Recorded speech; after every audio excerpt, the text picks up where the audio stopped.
أعوذ بالله السميع العليم من الشيطان الرجيم من حمزه ونفخه ونفسه بسم الله الرحمن الرحيم ربي يسر ولا تعسر وتمم بالخير ربي زدني علما اتخذوا أحبارهم ورهبانهم أربابا من دون الله والمسيح ابن مريم وما أمروا إلا ليعبدوا إلها واحدا لا إله إلا هو سبحانه عما يشركون يريدون أن يطفئوا نور الله بأفواههم ويأبى الله إلا أن يتم نوره ولو كره الكافرون هو الذي أرسل رسوله بالهدى ودين الحق ليظهره على الدين كله ولو كره المشركون. یہ 3 آیات مبارکہ ہیں سورہ توبہ کی 10واں سپارہ ہے. آیت نمبر 31 سے 33، 31 سے 33. انہوں نے اپنے پادریوں اور جوگیوں کو اللہ کے سوا خدا بنا لیا ہے، خدا نے الہ بنا لیا ہے، اربابن رب بنا لیا ہے، ٹھیک ہے. اور مسیح بن مریم کو، ٹھیک ہے، یعنی اپنے علماء جوگی پادری جو ہیں ان کو علماء مشائخ کو بنانے کے ساتھ ساتھ بی بی مریم کے بیٹے عیسیٰ علیہ السلام کو بھی انہوں نے رب بنا لیا ہے، ٹھیک ہے. اور انہیں حکم نہیں تھا، یعنی انہیں حکم نہ تھا مگر یہ کہ ایک اللہ کو پوجیں، یعنی ایک الہ کی عبادت کریں.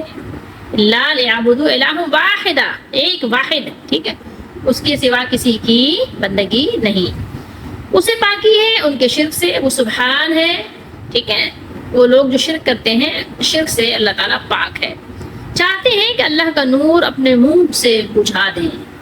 اپنے منہ سے کیا کریں؟ اپنے منہوں سے اللہ کا نور بجھا دیں. اللہ نہیں مانیں گے مگر اپنے نور کا پورا کرنا. پڑے برا مانے کافر، یعنی اگرچہ کافروں کو یہ بات بری لگے، ولو کرہل، ان کو مکروہ لگے، ناپسند ہو، کراہت ہو، لیکن اللہ تعالیٰ یہ بات پوری کر کے رہیں گے. هو الذی، وہی ہے جس نے اپنا رسول ہدایت اور سچے دین کے ساتھ بھیجا کہ اسے سب دینوں پر غالب کرے. پڑے برا مانے مشرک، یعنی اگرچہ مشرکوں کو اس بات کی یعنی تکلیف ہو، ناپسندیدگی ہو، کراہت ہو، لیکن پھر بھی اللہ تعالیٰ نے پورا کرنا ہے جو پورا کرنے کا اس نے ارادہ فرما دیا ہے. احبار اور رہبان کا پہلے معنی آپ کو بتا دیتے ہیں کہ احبار اصل میں ہے حبرن کی جمع، ٹھیک ہے. اور یہ حبرن 2 طرح سے بھی پڑھتے ہیں. حبرن زیر کے ساتھ بھی، ہا کی زیر اور ہا کی زبر دونوں کے ساتھ یہ پڑھا جاتا ہے، ٹھیک ہے. با ساکن ہے. اس عالم کو کہتے ہیں جو بہت ہی خوبصورت اور پختہ بات کہے. جید عالم بھی جو بہت سلیقے سے، عمدہ طریقے سے، عمدگی سے بات کر سکے. مزین کرنا، آپ جانتے ہیں نا، کسی چیز کو زینت دینا. اس کے علاوہ آپ کہہ سکتے ہیں ڈیکوریٹ کرنا، جیسے خوبصورت بنا دینا کسی چیز کو. اور یہ ہے تحبیرن سے ماخوذ ہے، ٹھیک ہے. تحبیرن عربی لغت کے، یعنی آپ گرامر کے کہہ سکتے ہیں، یا قواعد کے ایک امام گزرے ہیں جن کو فرہ کہتے ہیں، امام فرہ. انہوں نے بتایا کہ اس کو دونوں طرح سے پڑھ سکتے ہیں، حبرن بھی اور حبرن بھی. تو اس کی جمع اخبار آتی ہے.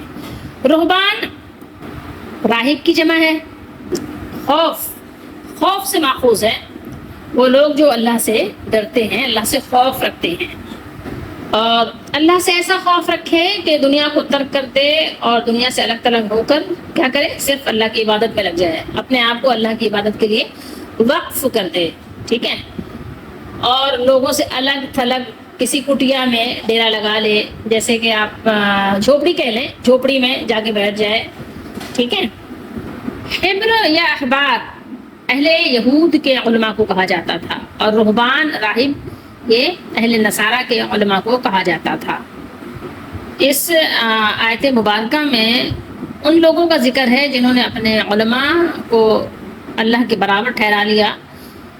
تو یہاں پر غور کرنے کی بات ہے ان لوگوں کی جو اس امت کے لوگ ہیں، جو حامل قرآن ہیں، جن کے پاس قرآن ہے. انہوں نے اپنے علماء کو، اپنے پیروں کو کیسے رب بنا لیا، اس پہ بھی آپ کو ذرا غور کرنا پڑے گا، ٹھیک ہے. یہاں اللہ تعالیٰ نے بیان کیا کہ یہود و نصارہ کے علماء اور عباد و زہاد کی گمراہی اور ان کے کفر کفر کسی بھی طرح کے قولی کفریات قولی یا عملی اس کا ذکر ہے. احبار اللہ تعالیٰ نے بیان کیا، رہبان بیان کیا، یہ سب جو ہے یہ کیا تھے؟ یہ یعنی عابد و زاہد، عالم، راہب، عابد، زاہد، متقی، آپ جو بھی نام ان کو آپ اس طرح سے اچھے اچھے القابات آپ ان کو دے سکتے ہیں. ٹھیک ہے، تو یہاں بیان کیا کہ ان لوگوں نے اپنے علماء اور مشائخ اور عبادت گزاروں کو اللہ کے سوا اپنا رب اور معبود بنا رکھا. ٹھیک ہے، اسی طرح عیسیٰ بن مریم علیہ السلام کو اپنا رب بنا لیا. حضرت عیسیٰ علیہ السلام کو رب و معبود بنانا تو اس لیے آپ کو پتہ ہے وہ ظاہر بات ہے کھلی ہوئی کہ ان کو اللہ کا بیٹا کہنے لگ گئے. ٹھیک ہے، اور علماء اور بات کو کیسے بنایا جو کہ اللہ تعالیٰ بیان فرما رہا ہے کہ اپنے علماء کو، اپنے احبار اور رہبان کو انہوں نے اللہ کے علاوہ ان کو بھی رب بنا لیا. تو اس کی وجہ یہ ہے کہ انہوں نے اطاعت ایسی کی جو خالص اللہ جل شانہ کا حق ہے. اس حق کو انہوں نے کیا کیا؟ اپنے علماء اور مشائخ کے حوالے کر دیا کہ ہر حال میں ان کے کہنے کی پیروی کرتے. ٹھیک ہے، اگر وہ صحیح بات کہہ رہے ہیں تو صحیح ہے ہی، لیکن اگر وہ غلط کہہ رہے ہیں، جھوٹ کہہ رہے ہیں، کوئی تحقیق نہیں کرنا، بس پیر صاحب نے کہہ دیا ہے بس وہی کرنا ہے.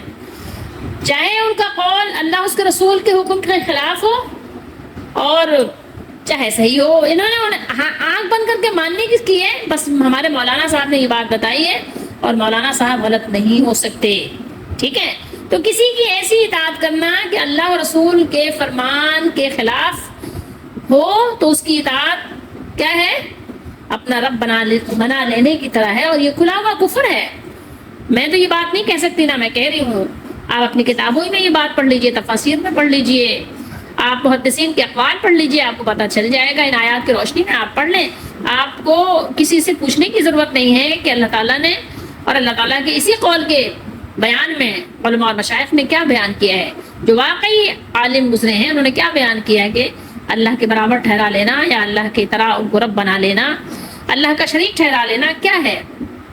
اور اللہ کے سوا سے مراد یہ نہیں ہے کہ اللہ کو نہیں مانتے، اللہ کو چھوڑ کر ان کو مان رہے ہیں. اللہ کے سوا سے مراد یہ نہیں اللہ کے ساتھ ان کو بھی مان رہے ہیں. ٹھیک ہے، من دون اللہ میں بات یہ ہے کہ اللہ کے سوا جو بھی ہے وہ من دون اللہ ہے. جو لوگ یہ کہتے ہیں کہ اولیاء اللہ من دون اللہ میں شامل نہیں ہیں وہ بہت غلط بات کہتے ہیں. اولیاء اللہ میں من دون اللہ بھی شامل ہیں. من دون اللہ میں عیسیٰ بن مریم علیہ السلام بھی شامل ہیں. تو ایسے کیسے آپ کہہ سکتے ہیں کہ من دون اللہ جو ہے اولیاء اللہ نہیں ہے؟ ایک شخص لڑ رہے تھے، باقاعدہ انہوں نے لڑائی جھگڑا کیا اور باقاعدہ انہوں نے یعنی گندی بات منہ سے نکالی کہ من دون اللہ میں اولیاء اللہ نہیں آتے. یہ میں اپنے کانوں سے سنی ہوئی بات بتا رہی ہوں، اس لیے مجھے اس بات پر کوئی شک نہیں ہے کہ لوگ اس طرح کا عقیدہ رکھتے ہیں کہ وہ اولیاء اللہ کو من دون اللہ نہیں مانتے.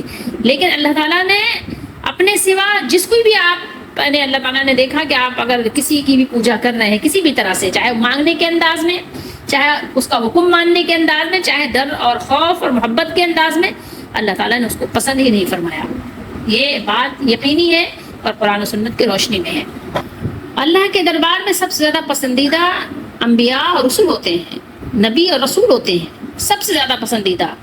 اللہ تعالیٰ نے نبیوں کو اپنے برابر کرنے کو پسند نہیں فرمایا. عیسیٰ بن مریم کو بھی علیہ السلام ان کو بھی اللہ تعالیٰ نے اپنے برابر کرنے کو پسند نہیں کیا، اور اللہ تعالیٰ نے فرمایا کہ ان لوگوں نے یہ گمراہی از خود اختیار کر لی، حالانکہ ان کو اللہ تعالیٰ کی طرف سے صرف ایک اللہ کی عبادت کرنے کا حکم دیا گیا تھا جو ان تمام چیزوں کے شرک سے پاک ہے، جو سبحان ہے. ٹھیک ہے، جس چیز کے بارے میں یہ لوگ اللہ تعالیٰ کا شریک ٹھہراتے ہیں ان سب سے اللہ تعالیٰ بری و ذمہ اور پاک اور وہ سبحان ہے. پھر اللہ تعالیٰ نے آیت نمبر 32 میں ارشاد فرمایا کہ یہ وہ گمراہ لوگ ہیں کہ جو صرف اسی پہ بس نہیں کرتے کہ شرک کر کے بس کرتے نہیں، بلکہ یہ وہ لوگ ہیں جو سچی بات کے بھی دشمن ہیں، سچی بات کو بھی کسی بھی طرح سے یہ چاہتے ہیں کہ اس کا پرچار نہ ہو، سچی بات کا دروازہ بھی یہ بند کر دینا چاہتے ہیں اور یہ سننا بھی نہیں چاہتے صحیح اور سیدھی اور دین کی بات کو. خود تو یہ لوگ گمراہ ہوئے ہی ہیں، خود تو یہ لوگ گمراہی میں پڑے ہوئے ہی ہیں، لیکن ان کا معاملہ یہ ہے کہ ہدایت اور دین حق کے مٹانے اور رد کرنے کی کوشش کرتے ہیں. ٹھیک ہے، اور اسی مضمون کو بطور مثال کے اس طرح فرمایا ہے کہ یہ لوگ اپنے منہ کے پھونکوں سے، جو آپ پھو پھو کرتے ہیں نا، جیسے موم بتی آپ پھو کر کے بجھا دیتے ہیں نا اپنے منہ سے، تو اپنے منہ کی پھونکوں سے اللہ کے نور کو بجھانا چاہتے ہیں، حالانکہ یہ ان کے بس کی بات نہیں ہے۔ اللہ تعالیٰ یہ طے کر چکے ہیں کہ وہ اپنے نور یعنی دین اسلام کو مکمل اور پورا ہی کریں گے، خواہ کافر لوگ کیسے ہی ناخوش ہوتے رہیں، پھونکوں سے یہ چراغ بجھایا نہ جائے گا۔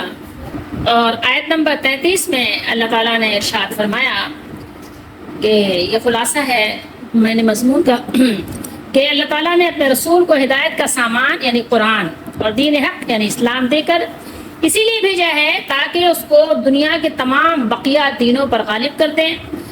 تقریباً انہی لفظوں کے ساتھ قرآن کریم میں متعدد آیات آئی ہیں جن میں یہ وعدہ ہے کہ دین اسلام کو تمام دنیا کے ادیان پر غالب کیا جائے گا۔ دین کا غلبہ کیسے ہوتا ہے؟ ایک تو یہ ہے کہ ہر جگہ دین اسلام پھیل جائے، ٹھیک ہے، ہر کوئی زیادہ تر اکثریت دین پر عمل کرنے لگ جائے، اور ایک ہے دلائل کے ساتھ غلبہ، کہ دین کا غلبہ ایسا ہے کہ ابراہیم علیہ السلام اکیلے تھے لیکن جب وہ دلائل پیش کیے نا تو سارے کافروں کے سر جھک گئے تھے۔ تو غلبہ کس کو حاصل تھا؟ ابراہیم علیہ السلام کو حاصل تھا، حالانکہ ابراہیم علیہ السلام کو آگ میں ڈالا گیا لیکن غالب کون رہا؟ منصور کون تھا؟ ابراہیم علیہ السلام تھے۔ تو رسول اللہ صلی اللہ علیہ وسلم اور سلف صالحین جو ہمارے سلف گزرے ہیں، اسلاف گزرے ہیں، ان کے عہد مبارک میں تو اس نور کی تکمیل و اتمام کا مشاہدہ ساری دنیا کر ہی چکی ہے، سب کو پتہ ہے، جس نے تاریخ پڑھی ہے، جس نے قرآن پڑھا ہے، اور آئندہ بھی دلائل و حقائق کے اعتبار سے ہر زمانے میں دین اسلام ایسا مکمل دین ہے کہ کسی عقل مند جس کے پاس عقل ہو واقعی معقول پسند انسان کو اس پر حرف گیری کا موقع نہیں مل سکتا۔ اس لیے کفار کی مخالفتوں کے باوجود یہ دین حق اپنی حجت و دلیل کے اعتبار سے ہمیشہ غالب ہے، اور جب مسلمان اس دین کی پوری پیروی کریں تو ان کا ظاہری غلبہ اور حکومت و سلطنت بھی اس کے لوازم میں سے ہے، جیسا کہ تاریخ اسلام کا تجربہ اس پر شاہد ہے کہ جب بھی مسلمانوں نے قرآن و سنت پر پوری طرح عمل کیا تو کوئی پہاڑ، کوئی کوہ، کوئی دریا ان کے عزائم کی راہ میں رکاوٹ نہیں بن سکا، اور یہ پوری دنیا پر غالب آ کر رہے۔ اور جب کبھی جہاں کہیں ان کو مغلوب یا مقہور ہونے کی نوبت آئی ہے تو کیا وجہ بنی ہے؟ سبب کیا تھا؟ قرآن و سنت کے احکام سے غفلت، اس کے خلاف ورزی، یہی سبب تھا، یہی نتیجہ ہے بد تھا ان کا جو ان کے سامنے آیا۔ دین حق پھر بھی اپنی جگہ مظفر اور منصور ہی رہا، غالب ہے۔ غلبہ کس کا ہے؟ قرآن و سنت کا ہے، کوئی بھی اس کے سامنے، اس کے دلائل کے سامنے ٹھہر سکتا نہیں ہے۔ لیکن بات یہ ہے کہ جب آپ دلائل کی روشنی میں بات کریں، جب اگر آپ جلاد بن جائیں، ٹھیک ہے، اور آپ نا جبروت کہتے ہیں جبروت اور جبرویت پر اتر آئیں تو پھر آپ اس سے کون مقابلہ کر سکتا ہے؟ آپ کے سامنے ایک بات کہی جائے، آپ کہیں آگ میں ڈال دو، اس کو مار دو، ٹھیک ہے، قید کر دو، تو اب پھر ظاہر ہے اس کے سامنے تو پھر سب یعنی جتنے بھی اصول ہیں ختم ہے نا، پھر تو بات ہی ختم ہو گئی۔ اب آپ اس طرح سے تلوار کے زور پہ جس کو چاہو غالب کر دو، ٹھیک ہے، حق کی آواز کو بند کر دو، چپ کر دو، ٹیپ لگا دو، تالا لگا دو، تو پھر آپ ظاہر ہے یہ تو غالب نہیں کہیں گے نا آپ کے، ہاں آپ غالب آ گئے۔ غلبہ تو اسے کہتے ہیں ڈائلاگ کرو، بات چیت کرو نا، مذاکرات کرو، ٹھیک ہے، سوالات کرو، جوابات لو، ٹھیک ہے، اور ہم سوال کریں آپ جوابات دو، یعنی طریقے سے ایک جو انسانی تقاضے ہیں اس کے مطابق اگر بات چیت ہو، بات چیت کے دروازے کھلیں تو پتہ چلے نا کہ غالب کون ہے اور مغلوب کون ہے، حق کون ہے اور باطل کون ہے، سچ کیا ہے، جھوٹ کیا ہے، جب پتہ چلے گا نا۔ اب آپ بات کرو ہی نہیں، تلوار کے زور پہ بات کرو، گن پوائنٹ پہ بات کرو، تو پھر بات اس طرح تو نہیں ہوتی نا کہ نہیں بس کچھ بھی ہو میں نہ مانوں۔ آپ نے اگر اس بات کی رٹ لگا لیں کہ میں نہ مانوں، مجھے ماننا ہی نہیں ہے، تو پھر اب بتائیں پھر اس پر تو کچھ بھی نہیں ہو سکتا نا۔ اس طرح تو آپ کسی کو بھی آپ جو ہے نا مٹا سکتے ہیں تلوار کے زور پہ، کسی کو بھی دبا سکتے ہیں، تو پھر تو کوئی بات ہی نہیں ہوئی۔ اچھا، ایک بات یہاں یہ ہے کہ بی بی مریم علیہ السلام کے بیٹے عیسیٰ علیہ السلام کو اگر انہوں نے اللہ کا بیٹا یا پیارا کہہ دیا، جو اللہ نے بیٹا کہا ہے وہ تو ظاہر ہے تو بیٹا ہی ہے نا اس سے مراد، لیکن جن لوگوں نے پیارا کہا بیٹا نہیں کہا، تو اب ذرا اس پہ غور کر لیتے ہیں کہ اگر اللہ کا بیٹا کہا یا جس نے پیارا کہا تو اس میں شرک کیسے ہو گیا، شریک کیسے ہو گیا، نعوذ باللہ استغفر اللہ۔ تو آپ اس طرح سے غور کریں کہ مسیح ابن مریم علیہ السلام کو رب بنانے کا جو ذکر اللہ تعالیٰ نے بیان کیا ہے، تو آپ یہ بتائیے کہ بیٹا باپ کے اختیارات میں اس کا شریک اور جانشین ہوتا ہے یا نہیں ہوتا ہے؟ ہوتا ہے۔ بیٹا وارث ہوتا ہے نا باپ کا؟ نہیں ہوتا وارث، بتائیے۔ پھر بیٹے کی شادی ہوتی ہے تو بیٹے سے پوتا ہوتا ہے، تو یہ سب کچھ ہوتا ہے نہیں ہوتا ہے؟ ہوتا ہے، ظاہر ہے۔ آپ جواب کیا دیں گے؟ یہی جواب دیں گے نا کہ بیٹا وارث بھی ہوتا ہے، جانشین بھی ہوتا ہے، اور گدی نشین بھی ہوتا ہے۔ تو آپ سمجھ گئے کہ مسیح علیہ السلام کو بیٹا ماننے پر ان کو رب بنانے میں اب کیا کسر رہ گئی؟ رہے ان کے عالم اور درویش، تو انہوں نے رب بنانے والے کچھ لوگ تو وہ تھے کہ جو انہوں نے رب ان کو بنا لیا اپنے عالم اور درویش کو، تو کچھ تو وہ تھے جو واقعی کائنات میں ان کا حکم چلنے کا عقیدہ رکھتے تھے، ٹھیک ہے؟ جیسے آج ہے کہ کہتے ہیں نا کہ آپ کتب اور کیا ہے نام رکھے ہوئے آپ نے، ابدال، غوث، یہ دنیا کا نظام چلا رہے ہیں، ان کی وجہ سے بارشیں ہو رہی ہیں، یہ بارش برسا رہے ہیں، نعوذ باللہ استغفر اللہ۔ تو کچھ تو اس طرح کے ہیں نا ابھی آج دور میں، اگر آپ کو دیکھنا ہے تو اللہ کے نبی صلی اللہ علیہ وسلم نے فرمایا نا، بے شمار صحیح احادیث میں بات مذکور ہے، بخاری میں بھی ہے، کہ تم ان کے نقش قدم پر چلو گے، ٹھیک ہے؟ قدم بقدم، ٹھیک ہے؟ بالش بالش، ہاتھ ہاتھ، تم ان کے نقش قدم پہ چلو گے جیسے وہ چلے تھے، جیسے پاؤں کی دو جوتیاں ہوتی ہیں، بہرحال تم ان کے نقش قدم پر چلو گے جیسے انہوں نے کیا تھا، تم کوئی کسر نہیں چھوڑو گے۔ تو ان لوگوں میں یہ بات تھی کہ کچھ نے تو واقعیتاً ان کو رب اس طرح بنایا تھا کہ وہ سمجھتے تھے کہ انہی کا حکم چلتا ہے، جو کہہ دے وہ ٹل نہیں سکتا، وہی ہوگا کائنات میں، ہوگا وہی جو ہمارے یہ مشائخ ہیں، جو علماء، جو یہ درویش کہہ دیں گے، ٹھیک ہے؟ اور جیسا کہ ہم نے آپ کو مثال دی کہ آج کل بعض مسلمان پیروں فقیروں کو سجدہ بھی کرتے ہیں، ان کے قبروں کو سجدہ کرتے ہیں، ٹھیک ہے؟ ان سے مانگتے ہیں، ان کو حاجت روا سمجھتے ہیں، مشکل کشا سمجھتے ہیں، اور ان سے اولاد مانگتے ہیں، حاجتیں مانگتے ہیں، مرادیں مانگتے ہیں، اور یہ باتیں عقیدہ رکھتے ہیں کہ کائنات کو قطب، ابدال، اوتاد چلا رہے ہیں۔ اب آپ اس سے نتیجہ اخذ کر سکتے ہیں کہ صاف ظاہر ہے کہ یہ لوگ رسول اللہ صلی اللہ علیہ وسلم کے فرمان کے مطابق ان پہلو ہی کے جو یعنی ان کا طریقہ تھا اسی پہلو پہ چل رہے ہیں نا، ٹھیک ہے؟ یعنی اگر آپ غور کریں تو جو ان سے پہلے گزرے ہیں ان کے نقش قدم پر چل رہے ہیں، ٹھیک ہے؟ جس پہلو پر وہ لیٹے اسی پہلو پر وہ یہ بھی لیٹ رہے ہیں، جس پہلو پر وہ بیٹھے اسی پہلو پر یہ بھی بیٹھ رہے ہیں، یعنی ان پہلوں کا طریقہ ان کے اندر راسخ ہے، اور انہوں نے پہلوں کا طریقہ رائج کر لیا ہے اپنے اندر۔ لیکن یہ بات بھی ہے کہ ساروں نے ایسا نہیں کیا تھا، بعض اہل کتاب نے انہیں ایک اور طریقے سے رب بنا رکھا تھا، ٹھیک ہے؟ اور اس کا ثبوت ہمیں ملتا ہے، حاتم طائی نام سنا ہوگا آپ نے، ایک بہت سخی ایک صاحب گزرے ہیں جن کو حاتم طائی کہا جاتا ہے، ان کے بیٹے مسلمان ہو گئے تھے، ٹھیک ہے؟ وہ عدی بن حاتم طائی، ٹھیک ہے؟ تو جو مسلمان ہو چکے تھے فرماتے ہیں کہ میں نبی کریم صلی اللہ علیہ وسلم کے پاس آیا اور میری گردن میں سونے کی سلیب تھی، آپ صلی اللہ علیہ وسلم نے فرمایا یہ بت اپنے آپ سے اتار کر پھینک دو، اور میں نے آپ سے سنا کہ آپ سورہ برات میں یہ آیت پڑھ رہے تھے جو بھی آپ کے سامنے ہے، ٹھیک ہے؟ کیا ہے آپ کے سامنے؟ کہ اللہ نے فرمایا آیت نمبر 31، اتخذوا احبارهم ورهبانهم اربابا من دون اللہ۔ تو یہ عدی بن حاتم رضی اللہ تعالیٰ عنہ نے فرمایا کہ میں نے کہا کہ احبار اور رہبان کو تو رب کوئی نہیں مانتا، ان کو تو درویشوں کو تو ہم نے رب نہیں بنایا، ٹھیک ہے؟ کیونکہ انہوں نے بھی دور جاہلیت میں یہی مذہب قبول کیا ہوا تھا، عیسائیت کا، ٹھیک ہے؟ تو راہبوں کو تو یہ بھی مانتے تھے، ہم نے تو ایسا نہیں کیا کہ احبار اور رہبان کو رب تو ہم نہیں مانتے۔ تو آپ صلی اللہ علیہ وسلم نے فرمایا وہ لوگ ان کی عبادت نہیں کیا کرتے تھے، لیکن وہ جب ان کے لیے کوئی چیز حلال کر دیتے اسے حلال یہ سمجھ لیتے، اور جب ان پر کوئی چیز حرام کرتے تو اسے حرام سمجھ لیتے، ٹھیک ہے؟ ایسا تھا کہ نہیں تھا؟ ترمذی شریف کی حدیث شریف ہے، تو عدی بن حاتم نے یہ بات مانی کہ ہاں وہ ایسا کرتے تھے، یعنی عیسائیوں میں یہ بات تھی کہ اپنے علماء اور مشائخ درویشوں کی بات اسی طرح وہ آنکھ بند کر کے مان لیتے تھے، اگر انہوں نے حلال کہہ دیا تو بس اب حلال ہے، حرام کہہ دیا تو بس حرام ہے، قرآن میں اللہ کی کتاب میں اللہ کے حکم میں ہے کہ نہیں ہے، بس مولانا صاحب نے کہہ دیا تو بس وہ بات ہے، جیسے آج لوگ کر رہے ہیں اسی طریقے سے سمجھ لیجئے۔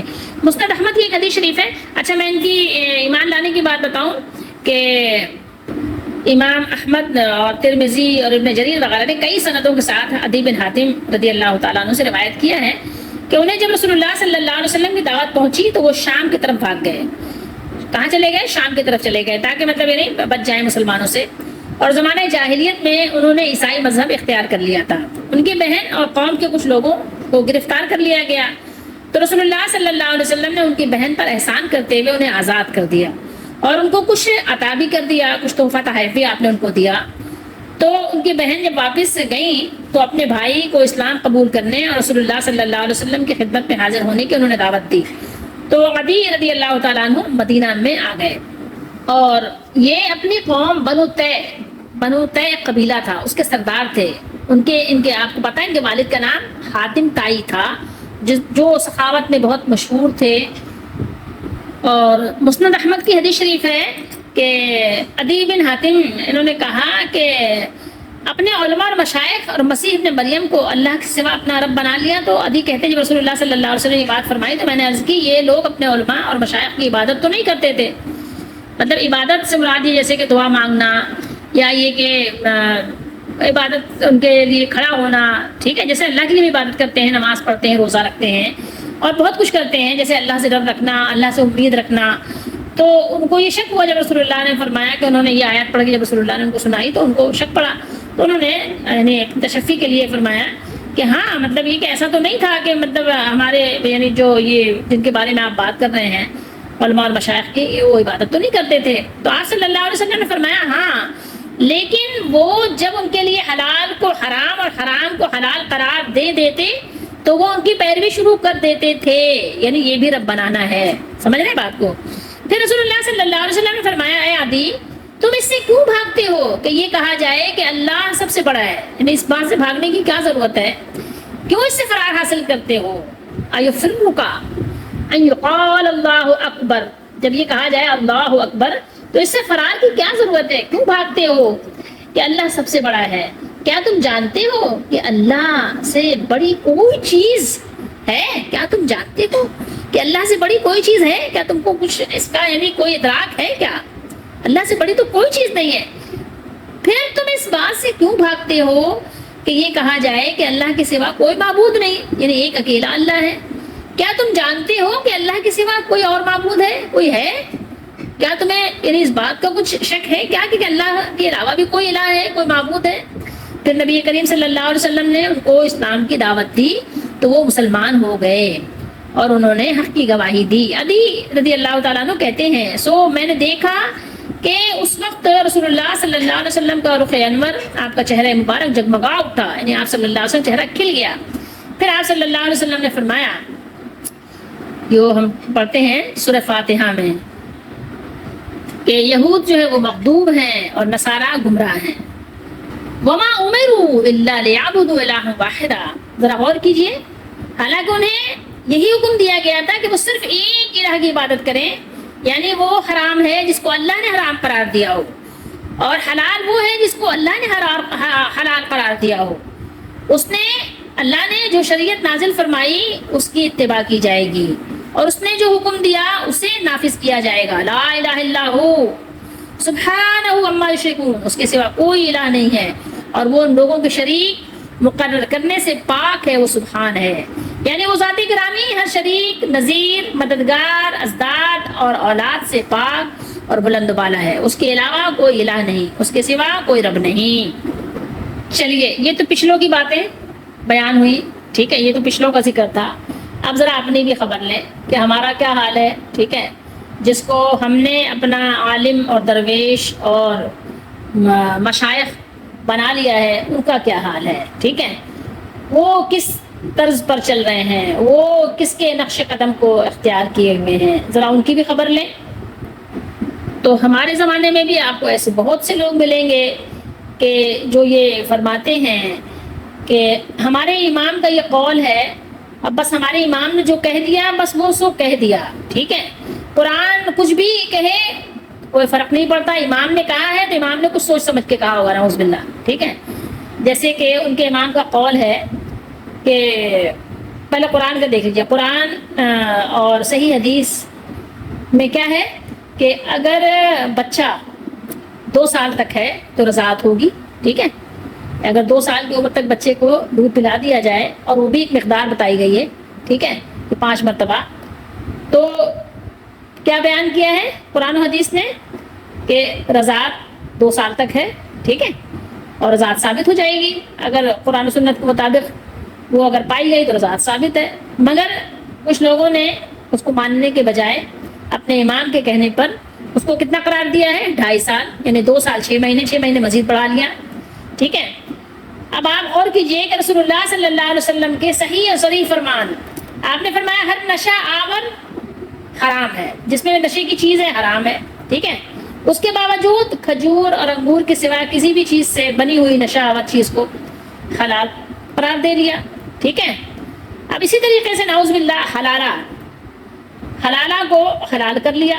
اجرت پر لائی ہوئی عورت سے، اب وہ حلالہ جو ہمارے یہاں رائج ہے، ٹھیک ہے، ایک دن کے لیے نکاح کر لیا اور پھر کہا طلاق دے دینا، وہ حلالہ کی بات ہو رہی ہے نا. ایک تو وہ حلالہ ہے نا کہ شوہر کا انتقال ہو گیا، عورت نے دوسرا نکاح کیا، شوہر کا انتقال ہو گیا، تو پھر وہ دوبارہ اپنے سابق پہلے شوہر کے پاس آ جائے، وہ ایک الگ چیز ہے. لیکن جو ہمارے یہاں حلالہ ہوتا ہے اس لیے کہ پہلے شوہر کو یہ حلال ہونے کے لیے، جس پر رسول اللہ صلی اللہ علیہ وسلم نے لعنت فرمائی ہے، تو بس ہمارے یہاں اس کو حلالہ کہہ کے حلال کر لیا ہے.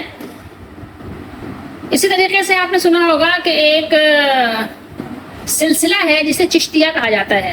ٹھیک ہے. اس میں کہتے ہیں کہ قوالی اور یہ ناچ گانا ٹائپ کا جو کچھ انداز ہوتا ہے اس کو کوئی ایک طریقہ دے کر جائز کر لیا ہے. ٹھیک ہے.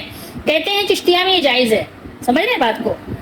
تو اس گانے بجانے اور رقص کو مشائخ کے کہنے پر انہوں نے معرفت اور روح کی غذا قرار دے لیا، اور بعض مشائخ اور علماء نے عوام سے یہ بیعت لینا شروع کر دی کہ ہمارا ہر حکم خواہ وہ قرآن و حدیث کے موافق ہو یا مخالف تم مانو گے. اب بتائیے، آپ خود غور کیجئے کہ ان مسلمانوں کے احبار اور رہبان کو رب بنانے میں کیا کسر رہ گئی ہے. بس اتنا فرق ہے کہ وہ 72 فرقے تھے اور ہم 73 فرقے ہو گئے. تو خلاصہ کلام یہ کہ رسول اللہ صلی اللہ علیہ وسلم کا وہ فرمان بالکل پورا ہوا کہ تم ہو بہو پہلے لوگوں کے نشان قدم پر چل پڑو گے. پھر ہر گروہ کے اپنے پیشوا کی غلط باتوں پر ڈر جانے سے مسلمانوں میں پھر ایسا شقاق پڑا جو قرآن و حدیث کی طرف واپس آنے کے بغیر کبھی پر نہیں ہو سکتا. اور قرآن و سنت پہ چلنے والوں کا کوئی فرقہ نہیں ہے. وہ کون ہیں؟ وہ صحابہ کرام کے ساتھ اپنے آپ کو اٹیچ کرنے والے وہی جماعت ہیں جو صحابہ کرام کے طریقے پر چلنا چاہتے ہیں. اور جب تک آپ اس پر اکٹھے نہیں ہوں گے ملت کی وحدت ممکن بھی نہیں ہے. ایک وحدت بننے کے لیے کیا کرنا پڑے گا؟ قرآن و سنت کی طرف لوٹنا پڑے گا. خیر، یہود و نصارہ نے اپنے احبار و رہبان کو حلال و حرام کا اختیار دیا، انہیں رب بنا لیا. اللہ تعالیٰ نے اس کو فرمایا کہ انہوں نے رب بنا لیا. اب جب یہود و نصارہ نے احبار و رہبان کے کرتوتوں کو دیکھ کر ان سے بغاوت کر دی تو کیا کیا ہے پھر لوگوں نے؟ عوام کی اکثریت کو حلال و حرام کا اختیار دے کر انہیں رب بنا لیا ہے. کیا عوام اکثریت جس بات کو کر دے، جس بل کو پاس کر دے، وہ کیا ہوگا؟ وہ حلال ہو جائے گا. مختصر بات یہ ہے کہ بگاڑ اتنا بڑھ گیا ہے کہ جب تک انسان اس کے لیے بہت زیادہ کوشش نہیں کرے گا، بہت زیادہ محنت نہیں کرے گا، راہ راست پر آنا مشکل ہے، بہت مشکل ہے. کیونکہ آپ کے حالات اور احوال میں بہت زیادہ بگاڑ والی تباہی مچا دینے والی ایسی ایک بربادی والی ایک کہنا چاہیے کہ بغاوت پھیل چکی ہے. ظاہر جب آگ ہر طرف پھیل جائے تو پھر ایسا تو نہیں ہے نا کہ 1-2 بالٹی پانی سے بجھ جائے گا. ایسا مشکل ہے، بہت مشکل بات ہے، ناممکن ہے. تو اب اس کے لیے کوشش بھی زیادہ کرنی ہے. اگر اپنا ایمان بچانا چاہتے ہیں تو کوشش زیادہ کرنی ہے، کیونکہ ہر طرف ظاہر ہے گمراہی پھیلانے والے ان کا بول بالا ہے. ٹھیک ہے. وہ بہت زیادہ یعنی پھیل چکے ہیں. اس لیے پھر اللہ نے فرمایا کہ اللہ کے نور سے مراد یہاں پر کیا ہے؟ جو اللہ نے فرمایا کہ اللہ کے نور کو وہ بجھانا چاہتے ہیں. ٹھیک ہے. چاہتے ہیں کہ اللہ کے نور کو وہ بجھا دیں اپنے منہ کے پھونکوں سے. ذرا غور کیجیے. تو اللہ کے نور سے مراد اسلام اور اس کے صدق کے دلائل ہیں جو بے انتہا روشن ہیں، اور جن لوگوں کی یہ یعنی بری عادت ہے، قبیح صفت ہے، گندی صفت ہے کہ وہ اسلام کے پھیلاؤ کو روکنے اور اسے مٹانے کے لیے ہر قسم کی کوششیں کرتے رہتے ہیں. تو یہاں ان کی اسلام کو روکنے اور مٹانے کی تمام کوششوں کے بیکار ہونے کو اللہ تعالیٰ نے ایک استعارے کے رنگ میں پیش کیا ہے. ایک طرف بہت ہی بڑا نور جیسے مثال کے طور پہ سورج ہے یا چاند، اور دوسری طرف اسے بجھانے کے لیے سب سے کمزور کوشش آپ کے منہ کی پھونک ہے نا، کہ منہ سے پھونکے مارنا ہو. تو ان پھونکوں کا انجام ہر ایک پر واضح ہے نا، کہ اب آپ سورج کو منہ سے پھونک پھونک کے بجھا سکتے ہیں، چاند کو منہ سے پھونک پھونک کر بجھا سکتے ہیں. سورج جو ہے مان پڑ جائے، چاند بجھ جائے، چاند واپس سے آ جائے، یہ آپ کے منہ کے پھونکوں سے ہو سکتا ہے؟ ممکن ہے؟ ایسا نہیں ہے. آپ اس کو اس طرح سمجھ لیجئے کہ اگر اللہ تعالیٰ چاہتے ہیں نا آزر کے گھر میں ابراہیم علیہ السلام آتے ہیں نا، اسی طریقے سے آج بھی ہے کٹر سے کٹر اسلام کے جو دشمن ہوتا ہے نا، اللہ تعالیٰ اسی کو مسلمان بنا دیتے ہیں، ایسا بے شمار ہے۔ اور ایسا بھی ہے کہ اسلام کی شدید دشمنی کرنے والے کے گھر میں ان کا بیٹا یا ان کی بیٹی یا کوئی ایسا خاص بندہ، کبھی بیوی کبھی شوہر مسلمان ہو جاتے ہیں۔ تو یہ کیا ہے؟ یہ کیا ہے؟ آپ اس پہ غور کریں، اندازہ ہوگا کہ کسی کے بجھانے سے ہوتا نہیں ہے، اللہ تعالیٰ تو اسی کے ذریعے سے جو ہے پھر دین کی اسلام کی خدمت لے لیتے ہیں، ٹھیک ہے۔ لیکن بہرحال یہ بات جان لیں کہ بگاڑ بہت ہے، لیکن دین کا کام کرنے والے اللہ تعالیٰ تھوڑے یعنی قلیل تعداد میں ہی صحیح آتے رہتے ہیں، یعنی پوری یعنی کہنا قبیلے میں ایک ابراہیم علیہ السلام آ گئے، ٹھیک ہے، اللہ تعالیٰ نے انہیں کے ذریعے سے اپنے دین کو قوت دے دی، ٹھیک ہے۔ لیکن یہ اس سے ہمیں مطلب غافل نہیں ہونا چاہیے کہ بگاڑ بہرحال بہت زیادہ ہے، اپنا بچاؤ ہر حال میں کرنے کی بھرپور کوشش کرنی ہے۔ جیسے آپ دنیا کمانے کے لیے، دنیا کی آسائشوں کے لیے، دنیا کے لیے محنت کرتے ہیں، آخرت کے لیے اس سے کہیں زیادہ محنت کی ضرورت ہے، بہت زیادہ۔ خیر بہرحال اللہ تعالیٰ نے اپنے نور یعنی اسلام کو پورا کرنے کا ارادہ فرما لیا ہے، ہر حال میں پورا کرنا طے ہو چکا ہے۔ اور دوسری طرف ان لوگوں کی اسے روکنے اور اس کو مٹانے کی حقیر اور بیکار کوششیں ہیں جو سورج کو نہیں بلکہ کائنات کے سب سے بڑے نور کو، سب سے حقیر چیز منہ کی پھونکوں سے بجھانا چاہتے ہیں۔ بھلا اس سے وہ نور اسلام کی تکمیل کو روک نہیں سکتے۔ کیا روک سکتے؟ نہیں روک سکتے۔ سورہ آل عمران میں اللہ تعالیٰ نے ارشاد فرمایا وَأَنْتُمُ الْأَعْلَوْنَ إِن كُنتُم مُؤْمِنِينَ، اور تم ہی غالب ہو اگر تم مومن ہو۔ اگر کی شرط ہے، ٹھیک ہے، شرط کیا ہے؟ اگر تم مومن، ان کنتم مؤمنین، ٹھیک ہے۔ پھر اللہ تعالیٰ نے فرمایا هُوَ الَّذِي أَرْسَلَ رَسُولَهُ بِالْهُدَى وَدِينِ الْحَقِّ۔ اس سے معلوم ہوا کہ اللہ کا دین اس لیے نہیں آیا، اس سے اگر آپ معلوم کرنا چاہیں تو آپ کو معلوم ہو کہ اللہ کا دین اس لیے نہیں آیا کہ وہ کسی دوسرے دین، بت پرستی، دہریت، یہودیت، عیسائیت، جمہوریت سے مغلوب ہو کر اس سے مصالحت کر کے دنیا میں زندہ رہے، بلکہ دین اسلام کا اول و آخر مقصد یہ ہے کہ وہ دوسرے تمام ادیان اور نظام ہائے زندگی کو مغلوب کر کے ساری دنیا پر غالب دین اور نظام زندگی کی حیثیت سے زندہ رہے۔ بلکہ یہاں اللہ نے جو فرمایا لیظہرہ، اس میں جو ظہور، غلبہ سے مراد دلائل و براہین کے ساتھ وہ تو ہے ہی، وہ غلبہ تو ہے ہی، یہاں حکمرانی کے لحاظ سے بھی پہلے قسم کا غلبہ تو ہمیشہ اور دائمی ہے، وہ تو آپ کو پتہ ہی ہے نا کہ وہ چاہے ابراہیم علیہ السلام اکیلے رہے ہوں، ٹھیک ہے، لیکن وہ تو غلبہ اپنی جگہ ہے۔ اور آج تک کوئی شخص قرآن کے چیلنج 3 آیتوں کی صورت کا جواب لانے کی ضرورت نہیں کر سکا، ٹھیک ہے، ایسا یعنی غالب ہے کہ لے آؤ قرآن کی 1 آیت لے آؤ، 3 آیتوں کی 1 صورت لے آؤ 10 آیتیں لے آؤ قرآن کی، کوئی نہیں لا سکا اور کوئی لا بھی نہیں سکے گا۔ اس چیلنج کو کوئی بھی آج تک قبول نہیں کر سکا۔ جو دوسری قسم کا غلبہ ایک مرتبہ ہم دور نبوت و خلافت میں دیکھ چکے ہیں، اللہ نے غالب کر دیا، مکہ بھی فتح ہو گیا، اس کا اطراف بھی سب اللہ تعالیٰ نے فتح کر دیا، خلفائے راشدین کے زمانے میں دور دور تک اسلام پھیل گیا، اور دوبارہ مزید غلبے کی بشارتیں ضرور پوری ہو کر رہیں گی، جو اللہ نے فرما دیا وہ ہو کر رہے گا۔ لیکن اللہ تعالیٰ نے اس کے لیے صحیح مومن ہونے کی شرط لگائی ہے کہ جب آپ صحیح طور پر مومن ہوں گے تو اللہ تعالیٰ یہ شرط پوری کر دیں گے۔ مسلم شریف کی حدیث شریف میں ہے، فرمایا بے شک اللہ تعالیٰ نے زمین کو میرے لیے لپیٹ دیا تو میں نے اس کے مشرقوں اور مغربوں کو دیکھا، زمین کے جس حصے کو میرے لیے لپیٹا گیا وہاں تک میری امت کی حکومت پہنچ جائے گی۔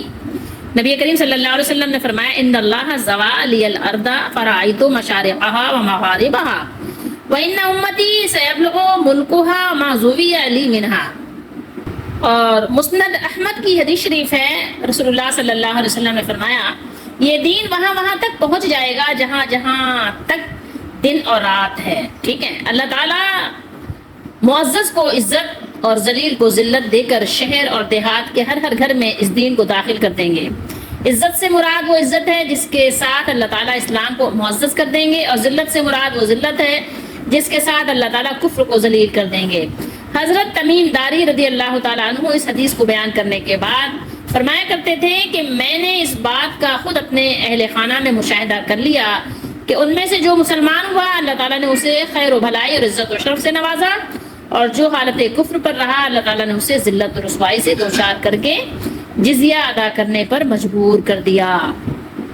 وہی تو ہے جس نے اپنے رسول کو ہدایت اور دین حق دے کر بھیجا. ہدایت سے مراد وہ سچی خبریں، ایمان صحیح اور علم نافع ہے جسے لے کر رسول اللہ صلی اللہ علیہ وسلم دنیا میں تشریف لائے.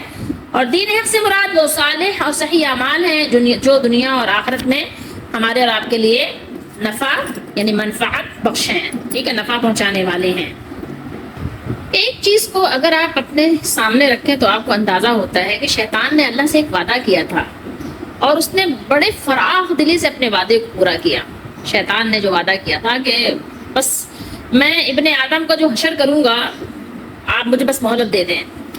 آپ دیکھ لیں کہ اسلام کی ابتدا جس دن سے ہوئی ہے یعنی ابتداء اسلام سے لے کر آج تک اسلام کے اس روشن چراغ کو بجھانے کی شیطان نے کتنی کوششیں کی ہیں. صرف کی نہیں ہے بلکہ کر بھی رہا ہے. علی اعلان مقابلہ بھی کیا ہے، سر جوڑ کر اعلانیہ مقابلہ کرنے کے لیے ہر وقت تیار رہا، اور اس کے علاوہ سازشوں کے خطرناک جال بھی بچھائے. لیکن اسلام کا نور درخشاں ہی رہا، بجھا نہیں سکا اور درخشاں رہے گا. ٹھیک ہے، اس کے ماننے والے ہر زمانے میں رہیں گے جو صحیح طور پر اسلام کو مانتے ہیں. ایک تو وہ ہوتا ہے نا بس کوئی پیکج نہیں ہے، بس ادھر سے ادھر سے کچھ لے لیا، ٹھیک ہے، کچھ چھوڑ دیا، کچھ پھینک دیا، کچھ اٹھا لیا. ایک ہے پورا پیکج. ٹھیک ہے، پورے پیکج کے ساتھ اسلام کا جو پیکج ہے اس کے ساتھ اسلام کو ماننا. ٹھیک ہے، اس کے ساتھ ملت اسلام کا حصہ بننا. ٹھیک ہے، صدق دل سے اپنانا. تو اگر جو بھی اس کو صدق دل سے اپنا لے تو اقتدار بھی انہی کی کنیز ہے. ٹھیک ہے، یہ اقتدار کوئی بڑی چیز نہیں ہے، لیکن بات صرف ہے ماننے کی. ماننے والے تو ہوں، ماننے والے ہی نہیں ہیں تو پھر ظاہر ہے جب دور مکی ہوگا تو پھر لوگ تو اسلام کو چھپائیں گے نا، چھپ چھپ کے ہی رہیں گے، کیونکہ پتہ ہے کہ اگر اعلان کر دیا تو پھر ظاہر ہے آپ کو لٹایا جائے گا گرم گرم ریتوں پہ اور رکھی جائیں گی لوہے کی سلیں آپ کے سینوں پہ. تو ظاہر ہے ہر ایک میں اتنی تو قوت برداشت نہیں ہے. بس اللہ تعالی ہم سب کا حامی و ناصر ہو، ہمیں صحیح راستے کا اللہ تعالی شعور عطا فرمائے، ہمیں اسلام پر صحیح طریقے سے عمل کی توفیق عطا فرمائے. اور ظاہر ہے جب انسان جو مانگتا ہے، جس کی کوشش کرتا ہے، وہ اسے ملتا بھی ہے اور اس کو عطا بھی کیا جاتا ہے. تو بس ہمارا کام ہے مانگنا، اور اپنی جتنی ہمارے پاس یعنی کوشش ہے، جتنی قوت ہے، اپنی پوری قوت کو، ایفرٹس کو آپ لگا دیں اس کے اندر، تو انشاءاللہ اللہ کی مدد ضرور آئے گی. اور دعا بھی کیا کریں کہ اللہ تعالی ہم سب کو آزمائشوں سے بچائیں. ہم اس لائق نہیں ہیں، ہم کمزور لوگ ہیں. ہمارے کمزور جسموں پر اللہ رحم کریں، ہمارے کمزور، مجبور اور محتاج حال اور حالات پر اللہ رحم کریں. اللہ تعالیٰ ہم سب کی مدد فرمائے، ہماری دستگیری فرمائے، ہمیں ایمان پر ثابت قدمی عطا فرمائے.